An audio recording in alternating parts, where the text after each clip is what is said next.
Day nagin ulang ang sitwasyon sa likod kan mga rehas para day makatapos sa pag-aadal ang mga persons deprived of liberty sa Daet District Jail sa Banwaan kan Daet, Camarines Norte. Nasa 37 PDL kayaan matrayumpong nagresibe kan sa indang diploma sa paagi kan alternative learning system. 13 sa mga ini ang nagtapos sa elementarya, 20 sa junior high school, asin 4 sa senior high school. Mas naging magayon man ang pag-aadal kan mga PDL, huli taapwera sa resident ALS implementer na sarong BJMP personnel, nagbibisita man ang mga ALS teacher gikan sa luwas kan pasilidad.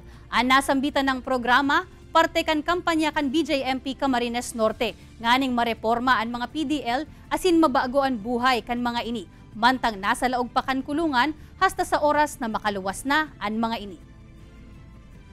Dito po nila na-realize na hindi po natitigil sa loob ng piitan yung ang kanilang pangarap. So na-encourage po yung iba na mag-aral ulit.